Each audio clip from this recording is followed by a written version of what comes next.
হুজুর ইদানিং খুব দেখা যাচ্ছে ঘোড়া জবাই করে খাওয়া হচ্ছে, ইসলাম এটা কতটুকু জায়েজ? কেউ যদি অবৈধ পথে বিদেশ যায় তাহলে তার উপর যেহেতু টাকা হালাল নাকি হারাম, যদি হারাম হয় তাহলে করণীয় কি? দেখেন বর্তমান বিশ্বে যে বর্ডার ব্যবস্থা এটা ইসলাম অনুমোদন করে না। বুঝেন নাই কথা? বর্তমান বিশ্বে যে বর্ডার ব্যবস্থা এটা ইসলাম অনুমোদন। ইসলামের যে কনসেপ্ট, পুরো পৃথিবীর মালিককে, এই মানুষগুলোর আদিপিতাকে আদম, সুতরাং গোটা পৃথিবী হচ্ছে সমস্ত মানুষের জন্য বসবাসযোগ্য। এখন এই পৃথিবীতে যাদের মাল আছে তারা ভালো থাকে, এরা অস্ত্র আছে, এরা একভাবে নিজের অধিকার বাস্তবায়ন করে। যাদের অস্ত্র নাই এদেরকে মানুষ কুকুর বিলাইয়ের মতো মনে করে।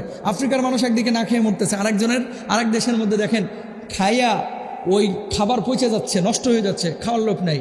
এই যে ভোগবাদী সমাজ, এই সমাজ ব্যবস্থা ভেঙে পড়তো যদি কোরআন এই সমাজের মধ্যে থাকতো। ঠিক কিনা ভাইরা? আবার কোরআন এই কথাই বলে যে রাষ্ট্রের মধ্যে বর্ডার যে ব্যবস্থা, এই ব্যবস্থা এভাবে থাকবে না। ইসলামিক রাষ্ট্র যদি থাকে এক হুকুম, যদি বিধর্মীদের রাষ্ট্র থাকে তাহলে আর এক হুকুম।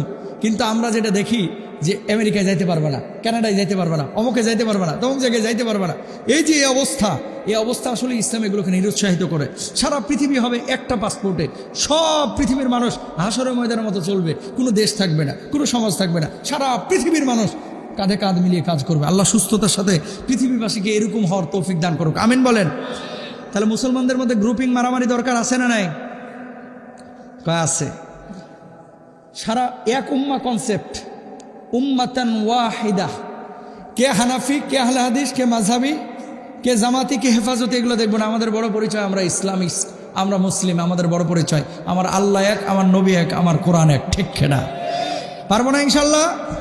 আল্লাহ কবুল করুক। হুজুর ইদানিং খুব দেখা যাচ্ছে ঘোড়া জবাই করে খাওয়া হচ্ছে, ইসলাম এটা কতটুকু জায়েজ? হানাফি মাযহাবের রায় অনুযায়ী এক শ্রেণীর ওলামা ইকরাম বলতেছে এটা না জায়েজ। আল্লাহ নবী নিষেধ করেছে। নবীজি নিষেধ করেছিলেন কখন? যে ঘোড়া জিহাদের আগে খাওয়া শুরু করেছে, সাহাবীরা বলছে এইভাবে যদি খাওয়া শুরু করো তাহলে যুদ্ধের জন্য ঘোড়া পাইবে কোথায়? নিষেধ করেছিলেন। কিন্তু উজবেকিস্তান, তারপরে রাশিয়া বেল্টের মুসলিম দেশগুলা, এই দেশগুলোর প্রত্যেকটা দেশের মানুষ ঘোড়া খায়। কেন? এরা বলে যে নবীজি যে বলেছিলেন সেই সময়ের মাসআলা সেটা ছিল ক্ষেত্র বিশেষে। এখন কি যুদ্ধ ঘোড়া নিয়ে হয়? এই জন্য এরা খায়। এখন আপনার তবিয়তের সাথে আপনি মিলান। যদি আপনি মনে করেন যে খাইতে আপনার ভাল লাগে আপনি খাবেন, যদি খাইতে ভাল লাগে না তো আপনি খাবেন না। হানাফি মাযহাব এক্ষেত্রে খুব শক্ত যে না, খাওয়া যাবে না, এই জন্য আমরা খাই না। কিন্তু অন্যান্য মাযহাব এক্ষেত্রে শিথিল, এরা বলে যে খাওয়া যাবে, এই জন্য তারা খায়। তো মাসালাটা নিয়ে মতবিরোধ আছে। এখন আপনি কোন পক্ষে? আপনি আমারে বলবেন হুজুর আপনি কি খাইছেন? আমি খাই নাই, সাদিক আজারি ভাই খাইছে। বোঝেন নাই? আপনাদের এখানে ওয়াজ করছে না সাদিক আজারি ভাই? সাদিক আজারি ভাই খাইছে। হ্যাঁ, সাদিকুর রহমান আজারি সাহেব উনি খাইছে, আমরা একসাথে সফর করেছিলাম, খেয়েছে। কারণ মাসালাটা নিয়ে মতবিরোধ আছে। এখন আপনার তবিয়তে যদি ভাল লাগে আপনি খাইতে পারেন, এটা হারাম কিছু না, শুকুরের গোস্তের মতো হারাম না।